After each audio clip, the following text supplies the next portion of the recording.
welcome to our second Annenberg Research Seminar of the year. We're always delighted to have one of our own faculty members give our seminar talks. It's amazing to have so many good people here on our faculty and yet have so little opportunity to hear them speak and share their thoughts and ideas with us. Chris Smith did his BA in Sociology at the University of Chicago and did an MA and PhD in Media and Cultural Studies at the University of Wisconsin at Madison. He's a clinical assistant professor here at the associate, sorry. My apologies. Here at the Annenberg School, and also the director of the M2E mission. The title of his talk today is We Have Armageddon. And I think you made that up before Irene and before the earthquake. I know the show, right? Yes. Let's welcome. It's not mine, though. Thank you. Well, greetings, everyone. It's great to see all of you at this early point in the semester. I wanted to share with you some provisional thoughts about the ways in which financial panic come to be mediated in everyday culture. So this project specifically looks at the mass mediation of financial panic and economic crisis and considers how they can engender, how these mediations can engender impassioned appeals for civic engagement and political activism. I'm particularly interested in gaining greater insight on two things. First, how particular forms of media spectacle can enable opaque epiphenomena like the intricate dynamics of the global financial system to become sites of national identification and grassroots political intervention. I'm also interested in how correspondents of national news media organizations can foster a sense of collective vulnerability in the hearts and minds of their audiences. At the crux of my account offered here today is a consideration of the utility of the moral panic framework, which has been one of the most debated concepts in particularly sociology for many, many years. And I want to look at the utility of moral panic as a heuristic device for understanding episodes in which the prophetic the prophetic rhetorical flourishes of singular media figures provide a clarion call to action against some perceived social problem by a range of institutions, social organizations, and everyday folk. I'm particularly interested in the manner in which some of these discursive acts create ideational contagion that spreads in the public imagination, giving rise to moral panic and eventually social movement. What makes those speech acts which achieve this powerful political effect different from those that don't? And in terms of prophetic media rhetoric, I'm reminded of when I think about prophetic media rhetoric, I'm reminded of the self-styled mad prophet of the airwaves, Howard Beale, played by Peter Finch in Paddy Chayefsky's satirical screenplay for the acclaimed film Network. And one of the things that made Howard Beale such a celebrated fictitious figure is that he attempted to try to use jeremiads and screeds and rants on the air to prompt his audience to connect the dots about the very otherwise mystified architectures of power positioned around them. The movie was also so the movie on one hand wanted to exemplify how Chayefsky thought that in the era of Vietnam and Watergate, the average American citizen was yearning for what he called angry television. At the same time, simultaneously, he wanted to warn the American public about how easily in the era of media conglomeration and consolidating media power, how easily critical affect by spokespeople and media correspondents could be commodified for the greater political economy.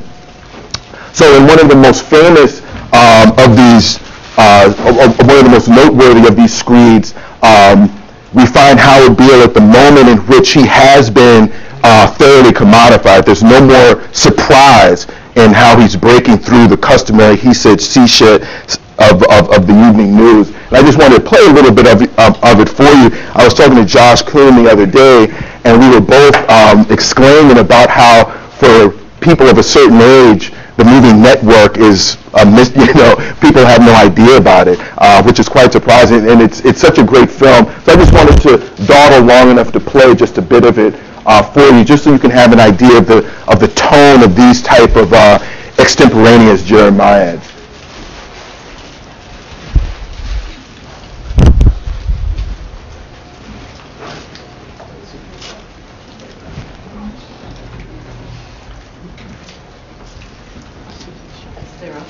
Gentlemen, let's hear it. How do you feel? So now they've taken Howard Beale and they've made a whole prototypical reality show around his rantings.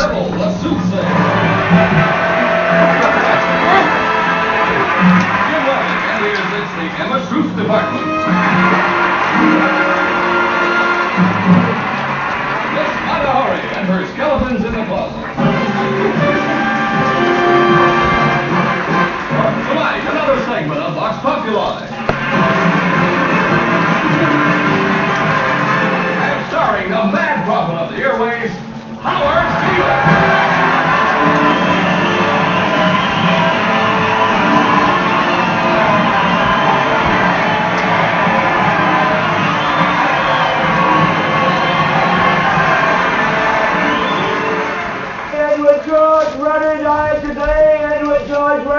Chairman of the board of the Union Broadcasting Systems, and he died at 11 o'clock this morning of a heart condition, and woe is us. We're in a lot of trouble. So, a rich little man with white hair died. What has that got to do with the price of rice, right? And why is that woe to us? Because you people and 62 million other Americans are listening to me right now. Because less than 3% of you people read books. Because less than 15% of you read newspapers. Because the only truth you know is what you get over this tube. Right now, there is an entire generation that never knew anything that didn't come out of this tube. This tube is the gospel, the ultimate revelation. This tube can make or break presidents, popes, prime ministers. This tube is the most awesome goddamn force in the whole godless world. And woe is us if it ever falls into the hands of the wrong people. And that's why woe is us that Edward George Ruddy died. So I don't want to go too far into it. You can get kind of enraptured by this kind of diatribe very easily. Exactly, for biting his style. But in any case, I mean, clearly what Beale at this juncture and throughout the film is getting at is the way in which the sanctity of the ethical code of conduct for news organizations was being corrupted by the global conglomerate takeover. And he was, again, at this time of Vietnam and Watergate, where it was becoming clear to the American people that a lot of those who they thought had their back could not be trusted. Chayefsky was trying to tap the vein of discontent that stemmed from this struggle to connect the dots in an otherwise thoroughly mystified system of power. And I think today, at a time where we're dealing with all sorts of market volatility and the social fallout from those gyrations in the market, where again, I'm just going to play a little bit of this in the background so you can kind of hear what panic sounds like. This slide pertains to a moment in May 2010, and May 6, 2010, when a mere few minutes, the Dow Jones Industrial Average and the S&P, et cetera, all financial indexes plunged quite mysteriously. And at the time, no one had any idea what had happened. And there was this hue and cry among the investing community coming so close on the heels of the subprime mortgage meltdown to figure out what was going on. So in any sense, in any case, what people are doing,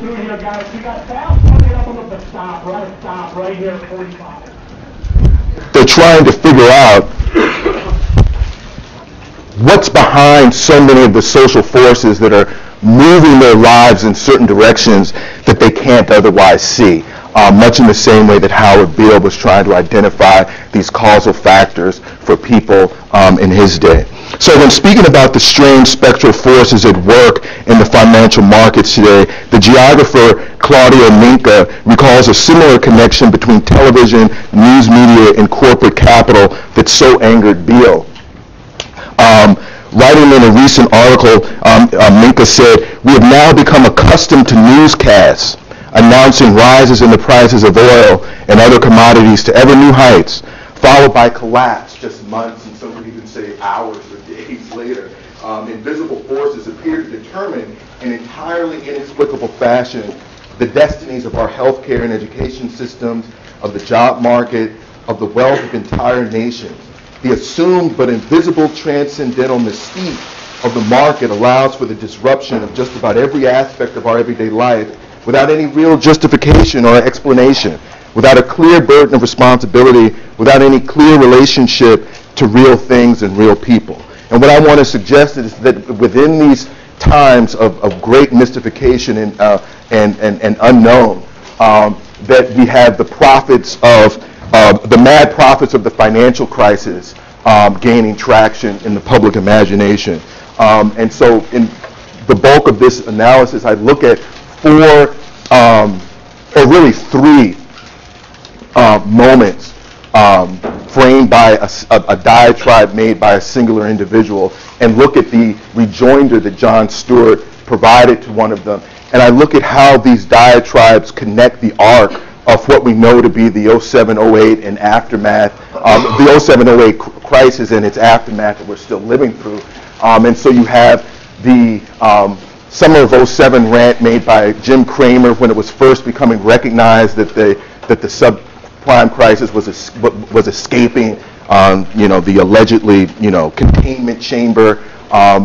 You had the meltdown of two Bear Stearns hedge funds, and he went on the attack, telling the Fed, the folk devil that he identified as being behind this mess, or this blossoming mess, was the Fed, a Fed that had let loose monetary policy continue for too long.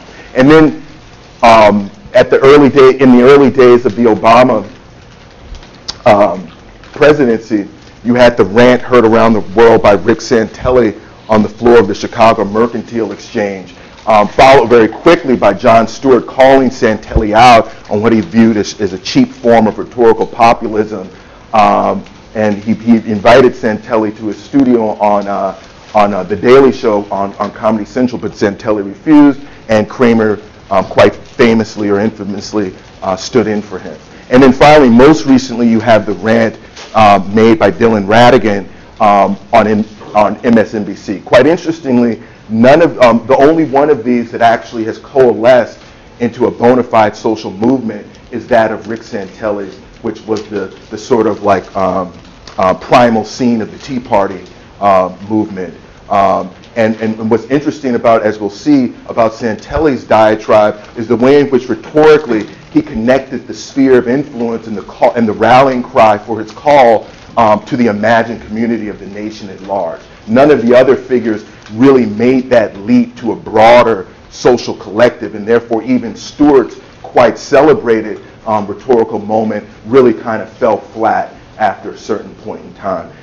So with any case, when writing about the role of the prophet in modernist literature, Louis Marx insists that the prophet should be understood as a behavioral messenger. Marx says that we should reject the modern view that the prophet's primary function is to foretell the future.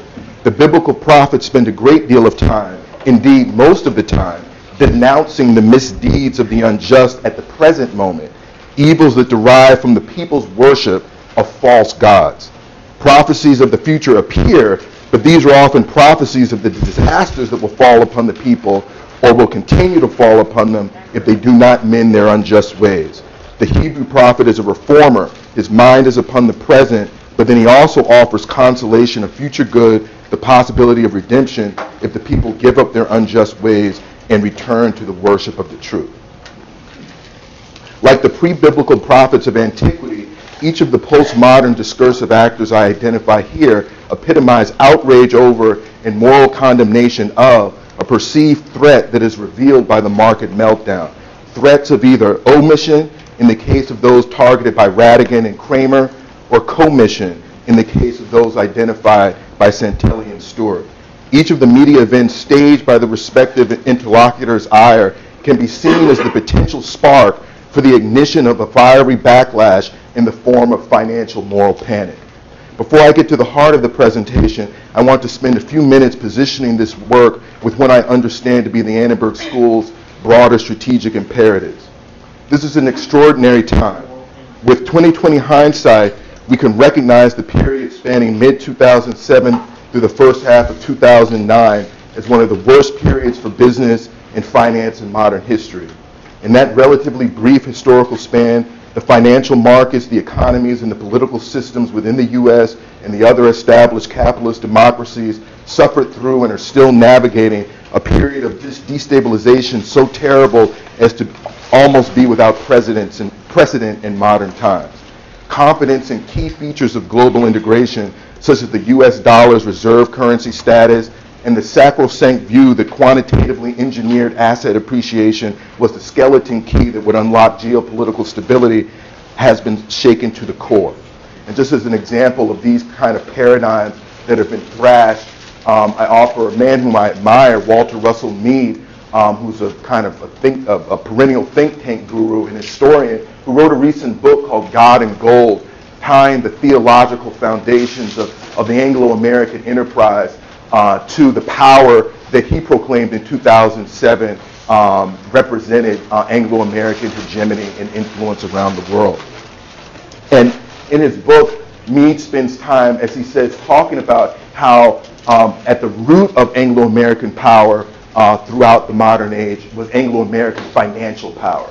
And he says at one point in his book, he says the financial infrastructure that the Anglo-Americans have built over the last 3 centuries helped Britain and America win wars and transform the economic and political landscape of the world. It also fostered developments in the English-speaking world. There's a little Freudian slip on my No, you're part. exactly. That helped it make a deeper cultural and social impact on the world than any culture since the dawn of history. So it's quite central for me that global influence for the Anglo-American West stems from financial power. And he walks through how the evolution of the Anglo-American financial enterprise stemmed from the theological foundations in Britain that gave rise to the philosophies on the rule of law. Out of this emerged the Anglo-American financial system, which he depicts in a very teleological way. He says, bit by bit and piece by piece, in an ongoing process, the modern framework of securities law, shareholder rights, disclosure requirements, and the regulation of securities markets has been gradually and painfully established. New financial techniques were introduced and found unexpected uses. New abuses prompted new reforms. Oh, how easy it sounds to make financial evolution actually work for everyday people. He goes on to say from these humble beginnings would grow the American system of home finance, a system which has generated substantial wealth for ordinary American families, provided most Americans with the largest and most valuable asset they own, underwritten the development of America's capital markets as a sophisticated secondary market in mortgage-backed securities took shape, and helped scores of millions of Americans move to the suburbs and help define the American dream. So in the spring of 2007, when this book is released, just months before Kramer identified the canary in the coal mine of debt market distress, you had this kind of Anglo-American triumphalism. And we all know, obviously, how that ended, when the very techniques of securitization that Mead celebrates, in fact, were the weapons of mass destruction, as Warren Buffett, or weapons of financial mass destruction, as Warren Buffett identified, lurking within the global system. We now see the continuing reverberations of that in the sovereign debt crisis rippling throughout the Eurozone. So one potentially useful outcome from this unsettling turn of events regards how the collapse of the colossal global debt bubble has placed the economy at the core of public debate. Indeed, the role of the state in the management of the market is widely discussed, and global capitalism is increasingly scrutinized for its blatant contradictions. And that's a very important opportunity to seize upon, and we don't want to lose that moment. So this is one cartoon about this dichotomy of interest that ran in an American paper, and another one that ran in the wake of the London riots that Larry sent around to all of us not too long ago. So similar to the 1929 stock market crash and Great Depression, events in the early 21st century have created heightened uncertainty and ambiguity, as well as efforts to reevaluate conventional wisdom as to how and to whether global capital flows actually function in the public interest. In this respect, as Minka suggests, the catastrophic market dislocation of contemporary times can perhaps be productively read as, quote, a momentary breach, unquote, in the governing hegemony of free market fundamentalism, and therefore a unique opportunity for a rethinking of basic assumptions about optimal forms of social political organization. In the academy, this epistemological reset has placed free market approaches rooted in neoclassical microeconomics under increased scrutiny. Whether or not economists were fully conscious of it happening, the prevailing disciplinary adherence to neoclassical definitions of the field ultimately constrained the problems economists believed it was legitimate to tackle and the methods by which they chose to tackle them. The economic crisis, such that it still is, signals still the opportunity for the development of alternative perspectives on the economy from within the economics discipline, such as we see within the realm of behavioral economics, and also for interdisciplinary collaboration and cooperation between economists and practitioners and other scholarly disciplines like our own. Gaining traction in these areas will be an uphill struggle. To date, for example, the behavioral approach has not resulted in the reformulation of the foundations of economic analysis that could lead to the displacement of the established epistemological paradigms. But the economic crisis has certainly created a confluence of progressive forces that can help engender that possibility. In the immediate domain where we conduct our intellectual affairs, opportunity for creative interventions in this reformulation process abound. The Dean's recently minted Media Economics and Entrepreneurship program packages together many different, albeit related, intellectual pursuits at our school. We have scholars here who study the future of journalism and the development of new business models therein, the economy of information networks, the role of ICT in global trade, and other matters as well. For all of this, a meaningful plank in the Annenberg School's M2E program could certainly also involve a concerted research and project-driven effort to demonstrate the fruitfulness of journalism, communication, and critical media and cultural studies as the basis for exploring the behaviors, philosophies, and institutional dynamics at the heart of the financial crisis. This agenda could also strive to cultivate the financial and economic acumen our students and the public at large will require for effective and sustained civic engagement in the crisis's eventual, we hope, aftermath. One of the key promises of the Annenberg School's rich methodological diversity lies in the potential we have to partner with economists and non-economists alike who are similarly dedicated to broadening the epistemological foundations of neoclassical models and advocating for an appreciation for the crucial ways in which social forces are fundamentally intertwined with economics and financial practices. As the UCLA-based historian Joyce Appleby contends in her recent book, The Relentless Revolution, there can be no capitalism without a culture of capitalism. In my previous work on hip-hop culture, I've built on Stuart Hall's articulation theory to craft cultural analyses that examine how the neoliberal discourses of rugged individualism traverse heterogeneous networks of mainstream and marginalized social formations. Specifically in those projects, I was interested in making connections and identifying patterns of discursive regularity between late capitalism's hyper-leveraged modes of financial speculation and the speculative cultures of consumption-based performative identities. My goal in those projects, which I only partially succeeded in achieving, was to reveal the ways in which financial capitalism's creed of securitization became normalized and put into operation through cultural forms that were fashioned far from the insular social networks of the Blackstone Group, Paulson and Company, Kleiner Perkins, and Goldman Sachs. I remain committed to cultural accounts of this type and look forward to continuing in this direction with M2E. Whatever methodological approach we choose, notwithstanding, as we engage in developing our respective economic interventions at this moment when financialization's behavioral regime is most vulnerable, we at the Annenberg School would be well served to heed the economic sociologist Donald McKenzie's call to, quote, open the black box of finance and focus more attention on, quote, understanding financial markets and their role in both the larger economy, unquote, and society as a whole. In his article, McKenzie talked about how in science and engineering, black boxes conceal opaque operations from outsiders, and because of that, controlling the operations that go on within any black box is the realm of where power most powerfully resides. And so he offers a kind of a program for people to look at when it comes to opening these black boxes.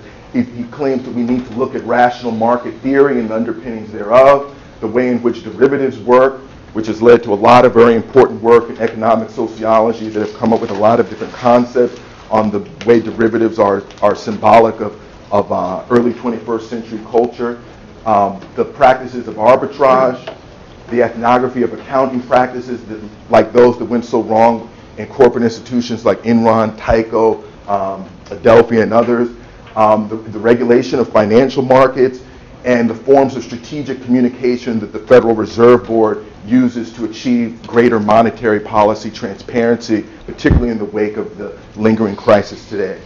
While I applaud all of the different areas that McKenzie suggests we should look, for my part, I'm very interested in looking at a black box that's staring us right in the face, and that's the way in which mass media plays an ever greater role in determining what counts as financial knowledge for everyday people.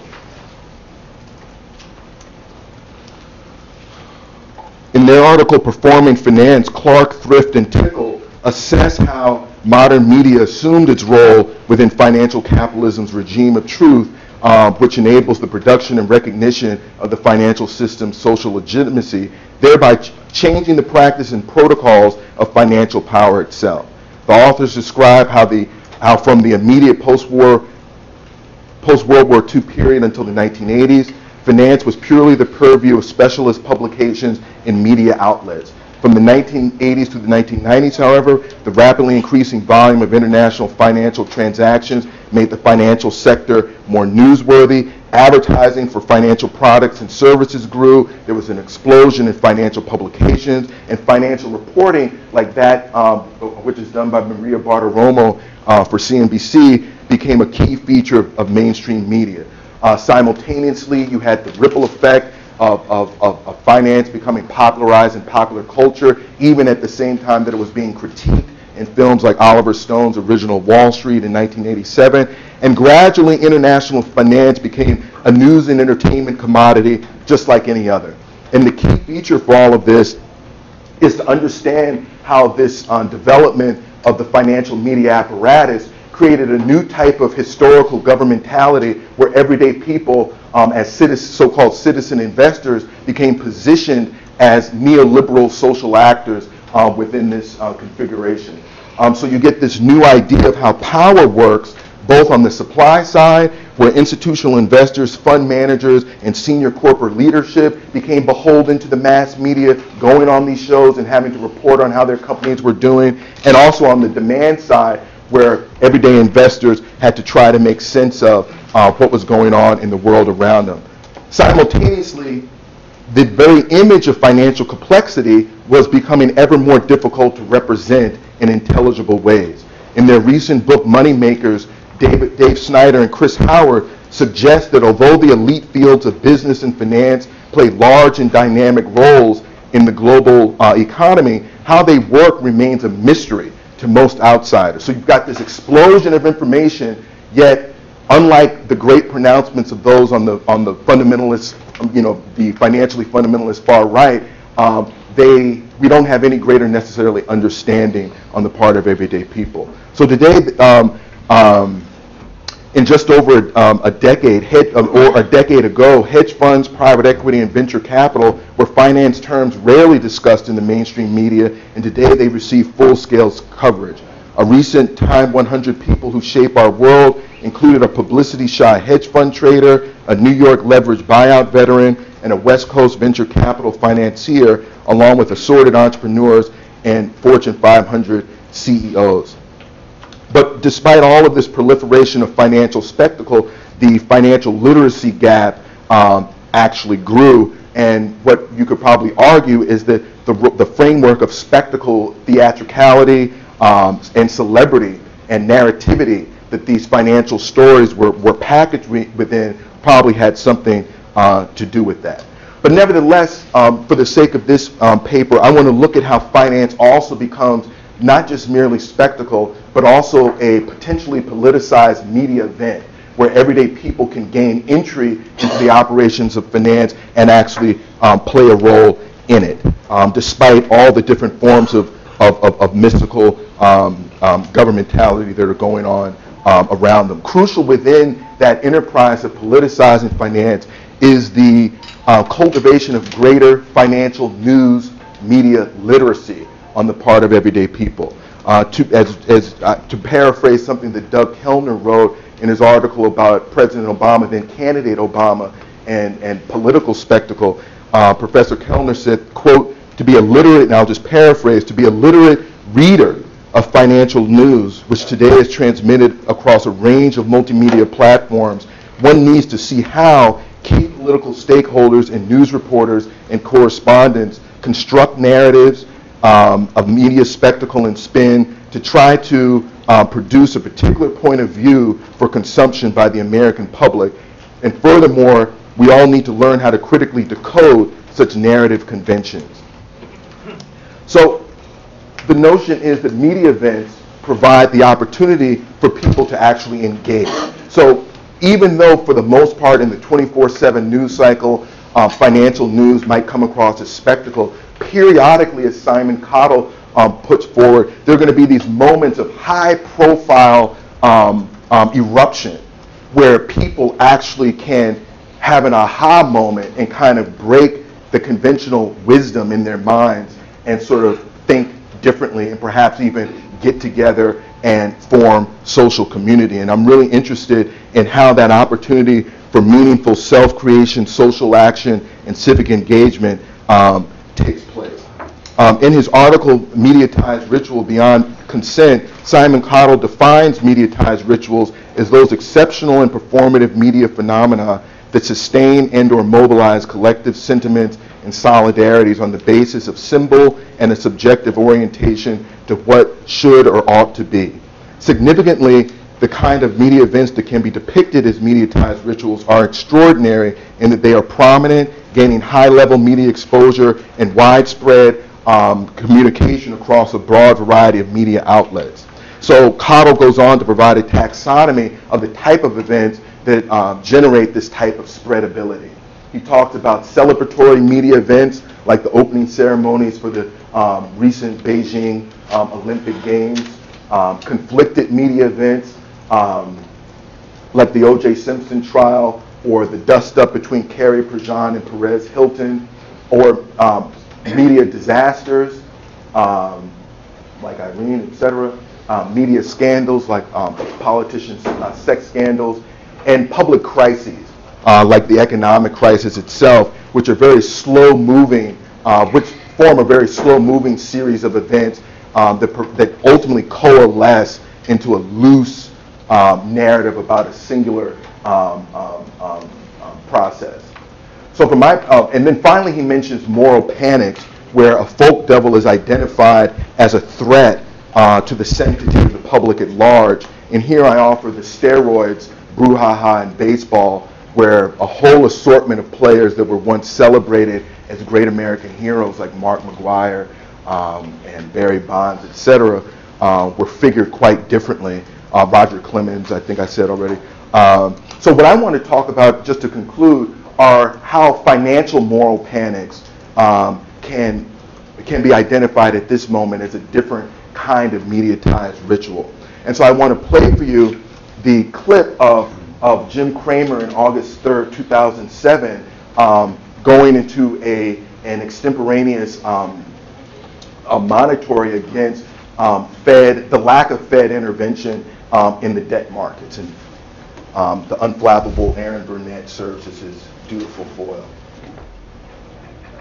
Down a little bit, but nothing to worry about. Boring summer fight. Almost, today we haven't had in a long time. Just unexciting. Then all of a sudden S&P says, ooh, we're worried about bear. Bear goes down, market goes down. Then all of a sudden things kind of calm down. Bear comes out and says, hey, we're okay, guys, we're okay, everything's fine. Bear goes back up to neutral, market's only down 20. Then bear comes out and says, oh, we're spot market 22. And that's where we are right now. The market's down 120. How do you trade this? Remember the Bear Stearns?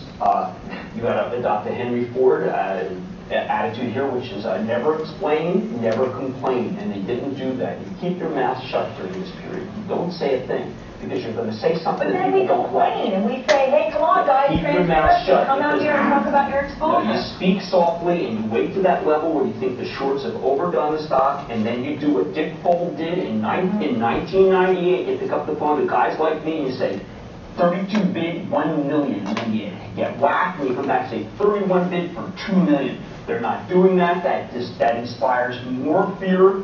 I don't want to create fear. I like Bear Stearns very much, but I think that at this stage, this is not a good call.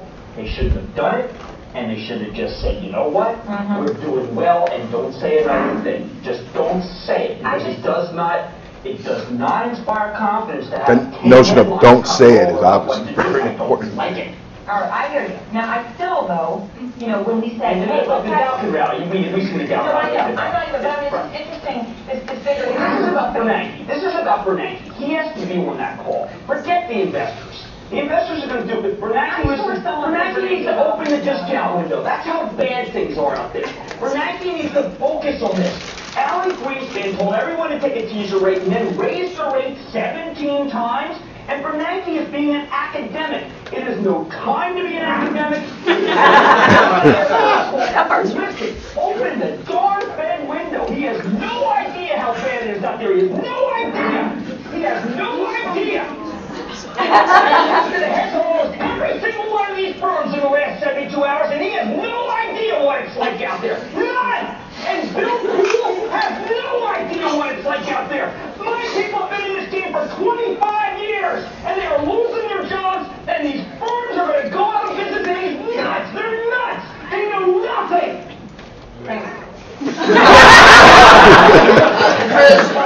That sounds like a sort of normal day for him. I know. This is a different kind of market, and the Fed is asleep. Bill Poole is a shame. He's shameful. Hold on. I know He you're don't passionate. go with me the accredited home document. At least I read it. I know you're passionate, and I hear you, but at the same time, a lot of people are saying this is, yes, there's certain types of mortgages that aren't available. There are all can't get sorts of a issues. foreign loan But to against go out rich like and me. say, but Kramer, if you did what you said, which seems to me from the way you Discount explained window. yourself, Cut the rate. Open the discount window. Cut the rate. if you come Open out the next pressure. week and cut rate, Open the pressure. you're going to have, that's going to cause Armageddon. No, we have Armageddon. I wouldn't try to cause this. We have Armageddon. Fixed income markets, we have Armageddon. No, but that's not We what have they Armageddon. say. They say, even when I talk to a couple If they banks, cut they don't the say rate. it's Armageddon. Well, They what? say it's repricing. They're very firm about that. Oh, even now. great. Okay, well, let them be calm and then have them call me on the way home like they do every night and tell me, Kramer, what are you going to do about it? Are you going to help us? Are you going to help us? Are you going to stand on the sideline like everybody else and say that it's fine? Will somebody come on TV and tell the truth about how bad it But is? a lot of people say, these same people say, it's not Ben Bernanke and the rate that matters. The bond market That's now wrong. It is the rate. It's entirely The the bond rate. market is trading No, it's at entirely rate. We'll spend billions in Iraq to build homes. We are going to have thousands of people, we have thousands of people losing their homes right now. 14 million people took a mortgage in the last 3 years. 7 million of them took teaser rates or took piggyback rates. They will lose their homes. This is crazy. Yes. I'm sorry to be upset about it, but you have to understand what they're saying to me off the record before I come in here every night and every day. And what I hear from these blowhard managers who act like to call someone, for heaven's sake. Go call someone. I worked at fixed income at Goldman Sachs. This is not the time to be complacent. All right. I can just sit here and say, you know what? Just go buy some Washington Mutual and take that yield. Unfortunately, I know too many people and I'm too darn old. So, Actually, around for too long. I mean, look, I gotta tell you, he is. to Jonathan's point, the problem is in terms of the commodification of market affect that I tried to position via Howard Beale at the beginning, to the extent that this doesn't sound that dissimilar from an average Jim Cramer Mad Money show, it's very difficult for the average investor to know, is this an entertaining performance between he and, entertaining repertoire between he and Aaron, or is this a real calamity? It turned out to be a real harbinger of disaster that you probably didn't recognize. He was actually calling for the Fed via opening the discount window to take a pretty extraordinary measure. And what what Aaron was saying is, well, if they do that, that's going to send a market signal to panic. And so this whole notion of how to modulate what's said and isn't said in the classic Foucauldian paradigm of power, what's said and isn't said, is at work here, and it's very, very interesting. So moving on to Rick Santelli on February 19th. Also, we're going to get to our task force right now. Rick Santelli and Jason London. So this is in response to the president, very recently inaugurated president, has just done the auto bailout, and he's trying to follow on from that with a mortgage modification bill. And they asked Rick Santelli his opinion about that proposed legislation, mortgage modification. Sharma Capital are standing by the CME group in Chicago. And Rick, have you been listening to this conversation? Listening to it, I've been just glued to it because Mr. Ross has nailed it. You know, the government is promoting bad behavior because we certainly don't want to put stimulus for it and give people a whopping $8 or $10 in their check and think that they ought to save it. And in terms of modifications, I'll tell you what, I have an idea. You know, the new administration's big on computers and technology. How about this, President and new administration? Why don't you put up a website to have people vote on the internet as a referendum to see if we really want to subsidize the losers' mortgages, or would we like to at least buy cars and buy houses in foreclosure and give them to people that might have a chance to actually prosper down the road and reward people that can carry the water instead of drink the water. Hey, Ricky. They're like putty in your hand. Did you hear it? No, they're not. They're not like putty in our hands. This is America. How many of you people want to pay for your neighbor's mortgage that has an extra bathroom and can't pay their bills? Raise their hand. How about we all?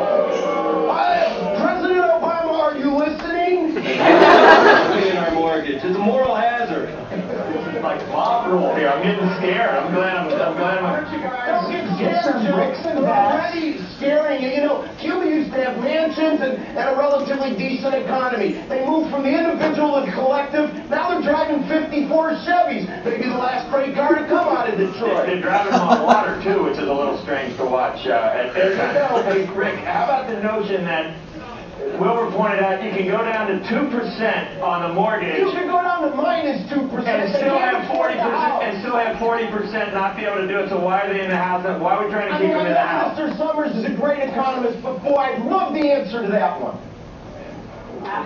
Jason, you want to... We're thinking of having a Chicago Tea Party in July. All you capitalists that want to show up to Lake Michigan, I'm going to start organizing.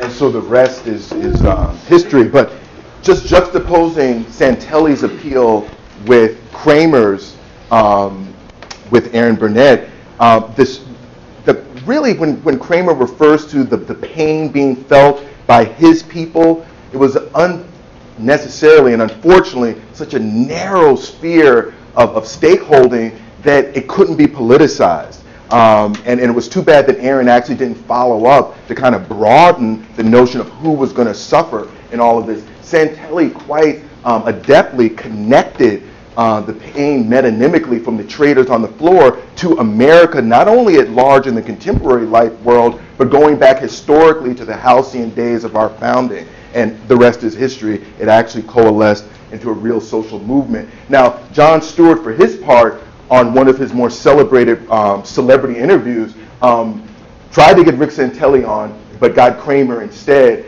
and really identified so the folk devil that Kramer had identified in the beginning was the Fed, the folk for inactivity and bad monetary policy. The folk devil that Santelli identified were non-performing mortgage holders, and then Stewart tries to rebut that by saying the real delinquent folk devil was the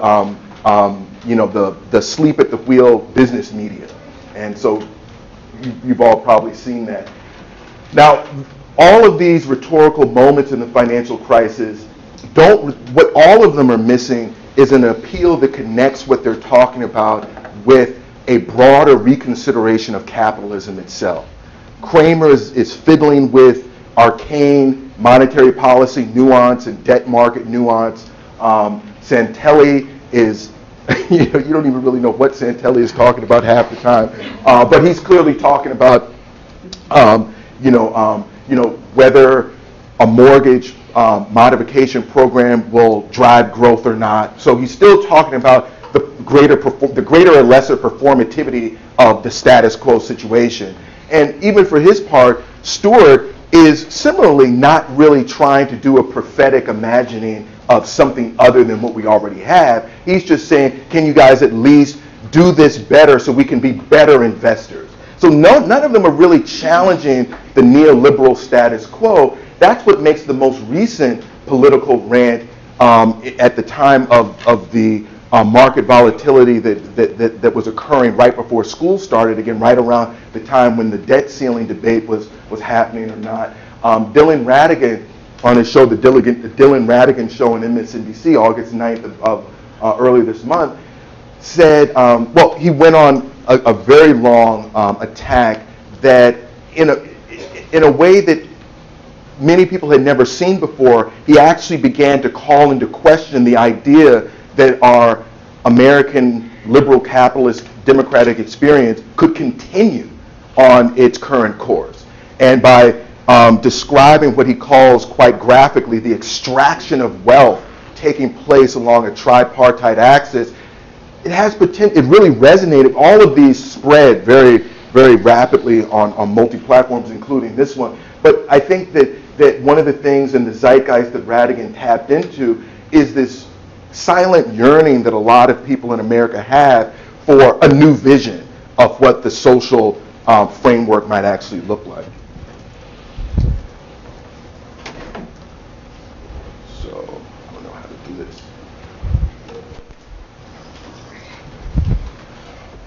So I'll just play it for you and then we'll conclude. This is not some opinion. This is a mathematical fact. Tens of trillions of dollars are being extracted from the United States of America.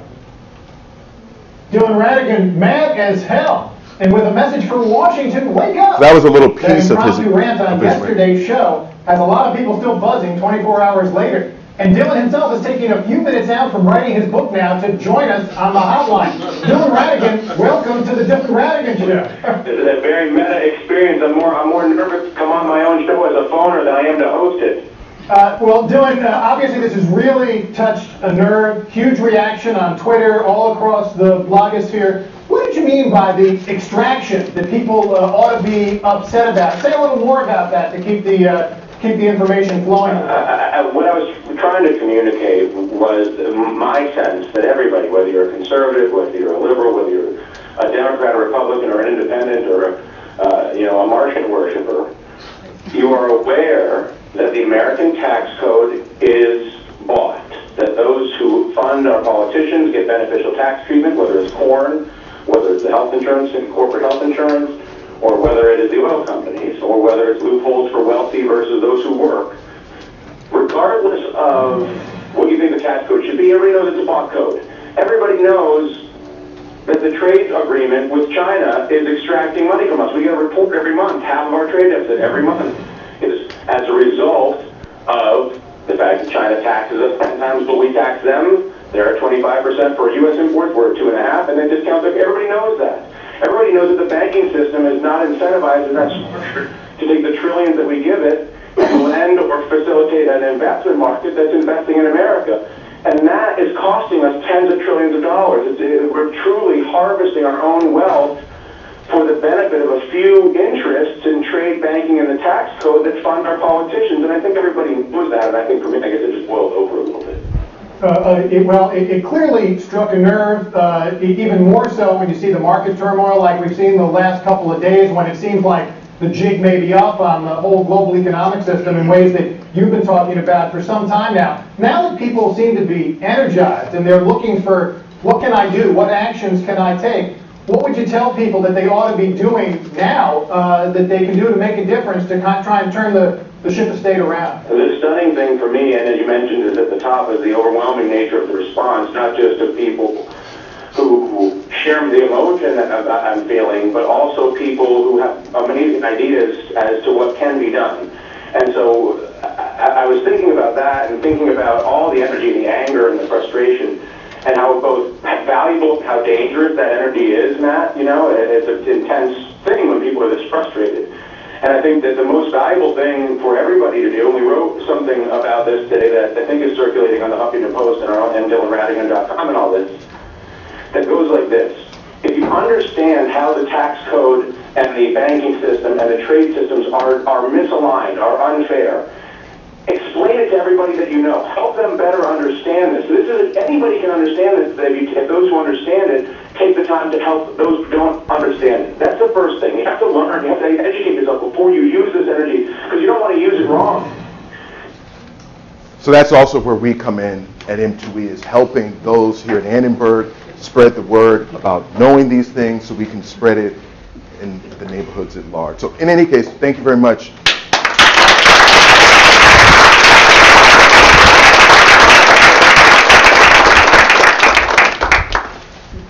Christopher, thank you for a wonderful, really a thoughtful presentation. I haven't had my mind stimulated as much as this for quite some time. You know me, like when I hear the word prophecy and Armageddon, it's like, okay, I got to jump in here. Red meat. We have Armageddon. You know, one of the things that I've spent decades in studying end of the world rhetoric is that no matter what people say, it's not the end of the world. It never really is. We do go on. Right. But I saw two things. They're more suggestions. I mean, if you have any response, I appreciate hearing what you have to say. I mean, there's many layers of theoretical analysis here. If you start with prophecy and so on, I mean, I was quite impressed by the level of multi-layered theoretical sophistication of what you're doing. But 2 points. Goodnight, our own Dr. Goodnight, has just published a very interesting article on financial bubbles and market rhetoric, with Sandy Green of the business school. And if you haven't engaged with that, I think it'll have really helped to inform your project. Not that you need another layer of theory on top of everything. But the other thing is, on the literature on prophecy, you're exactly right to say that it's not about predicting the future so much as it is a moral discourse of calling the nation to repentance and back to its true path. And the genre there is related to prophecy but not identical. It's what we call the Jeremiad. Mm-hmm. And if you haven't engaged with Sack Van Berkovich's really well-known book on that, I would suggest that as another thread that you might pick up. But thank you again. Yeah, it's been really hard putting these types of rhetorical utterances into a discrete genre, particularly Stewart. Like, I had to kind of have him to the side, because what he did with Kramer and what he did before Kramer came on was not a rant. It was more of a prosecutorial dissection of how the news media had led everyone astray. But yeah, figuring out whether these are Jeremiah. I mean, clearly Kramer's got definitely some of that Old Testament prophet performance going on. But like Jonathan said, people view it so much as entertainment value that they can't actually figure out when is he actually saying something that they should act on from a standpoint of threat and danger. I found in the religious stuff that I study, what we have been seeing for a long time is what I call the commodification of prophetic discourse. And this fits right in line with that. Anyway, thank you very much. Sure. Thanks, Chris. That was great. I have a question about the media events, the kind of mediatized rituals that you were talking about. That relates to this larger question about financial literacy and how do we kind of engage a public who doesn't actually know this language. And I'm wondering another media event that you might look at, not that you need more fodder here, but another media event would be advertising, and especially post-2008 global economic crisis. Because I'm thinking that what happens exactly in this kind of trajectory that you're talking about transformation or transmutation of financial information into entertainment, is that then you have advertisers who are, whose very kind of existence depends on not doing questioning capitalism, right? So that they kind of work this narrative about a recuperative narrative that interestingly relies a lot on the working class, and I'm thinking, in juxtaposition to the centrality, to the idea that the working class is the cause of this, right? So I'm thinking the loser homeowner. Exactly. So I'm thinking just as one example, the very successful Chrysler campaigns about the revitalization of Detroit, which was the most expensive Super Bowl ad ever made and the most watched YouTube ad I think that's ever in the history of YouTube. And what they do there is a kind of, they brand the crisis in a particular way, so that it becomes legible, not in these terms, but in other terms. I think that whole phrase, branding the crisis, is going to become more and more interesting to track as it was a year ago we were supposed to be seeing these green shoots of recovery that I guess wilted on the vine somewhere. But, that's the effort, absolutely, is how to brand this crisis so it becomes sort of like the reignition of the growth mechanism. And, if it doesn't work, that's when, or if it doesn't take hold, or if somewhere along the line people start doing some type of pranking of that, who knows? But it'll be interesting. So, yeah, branding the crisis. Yes. I was wondering if you think that, you said it's difficult to think of this as a very discrete form of Jeremiah, etc. A lot of this really reminds me of the healthcare debate, right? So there were people saying, tell your friends about what the bill actually includes, but at the end of the day, an enormous amount of people had no idea. And to his credit, Roger Ailes is not, hiding the fact that he has no interest in informing the public, right? He's pretty clear that he's pursuing certain ideological ends, and he uses the tools he has available, so that for a very large segment of the American people, all of this is inaccessible because there's no incentive to inform people. And so I was wondering if you think that, from what I see, a lot of this death panels, Jeremiah's, the prophesizing socialist takeover is going to kill everybody, even though now maybe you think didn't so much happen. The debates are not that different in kind, really. From healthcare and this, right. And you mean in the way in which outside of the box ideological thinking is being foreclosed here, similar to the way it was foreclosed in healthcare? Yeah. Is that what you're sort of? Yeah. I think the thing that's going to be interesting, and the thing I think is so fascinating with what Dylan Ratigan said and what he seems to be saying in the aftermath of his rant, is that there's pent up demand for something else. The problem is the cycles of commodification in this day and age have such rapid turnover that a genuine expression of something else can so quickly become, like Sarah said, a new type of branded product. And so now, Ratigan's going to have to repeat this at some point, it would be a shame if this becomes shtick and not something real. So. Okay, well, we're about out of time for today. Thank you. Next week is Labor Day.